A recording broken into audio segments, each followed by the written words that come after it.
இப்போ நம்ம வந்து முருங்கைக்கீரை செய்ய போகிறோம். அதுக்கு வந்து முருங்கைக்கீரை வந்து நான் எடுத்து வச்சுருக்கேன். அப்புறம் வந்து புழுங்கல் அரிசி இது 2 வெங்காயம், 3 பச்சை மிளகா, அப்புறம் காஞ்ச மிளகா 4, பூண்டு வந்து 2 பல்லு இடித்து வச்சுருக்கேன். இப்போ வந்து நம்ம வந்து அரிசி வந்து வறுத்துக்கலாம். நம்ம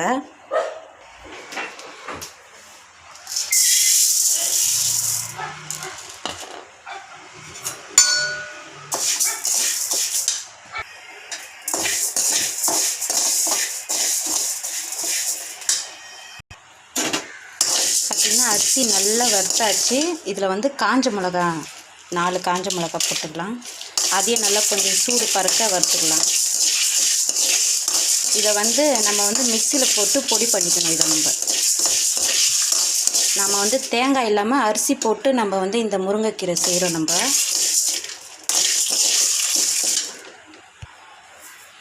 நல்லா சூடாயிடுச்சு அரிசியும் காஞ்ச மிளகாவும். அதை வந்து நம்ம ஒரு தட்டில் கொட்டிக்கலாம். அதே கடாயை வச்சுட்டு இப்போ இதில் பார்த்திங்கன்னா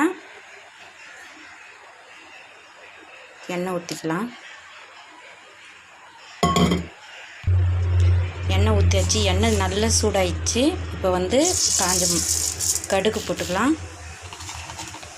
அப்புறம் கொஞ்சம் சீரகம், பார்த்திங்கன்னா கடலைப்பருப்பு,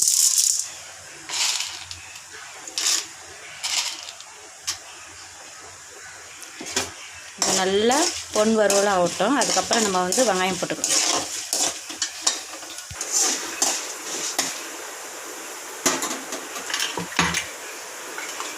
கடலைப்பருப்பு நல்லா ப்ரௌன் ஆயிடுச்சு. இப்போ வந்து வெங்காயம் போட்டுக்கலாம். அப்புறம் பச்சை மிளகா கொஞ்சம் நல்லா வதக்கிடலாம்.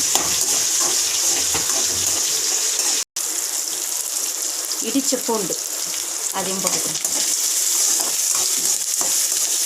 நல்லா வதக்கின பிறகு வெங்காயம் வதங்கிறதுக்குள்ளே நம்ம இந்த காஞ்ச மிளகாவும் அரிசியும் வந்து அரைச்சிட்டு வந்துடலாம். நம்ம மிக்சியில் போட்டு இந்த மாதிரி குறைன்னு அரைச்சிக்கணும்.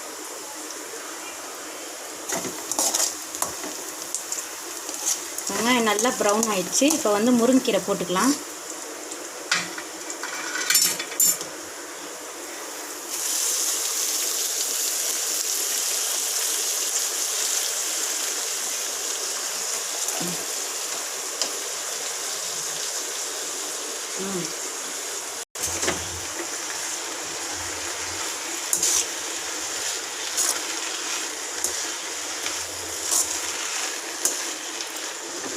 இதில் கொஞ்சம் உப்பு போட்டுக்கலாம்.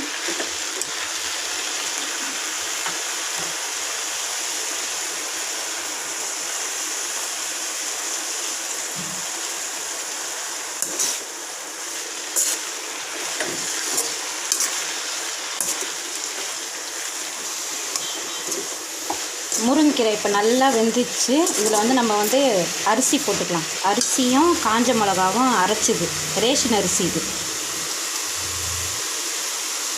ஒன்றும் பாதியமாக தான் அரைச்சிக்கணும். குறைன்னு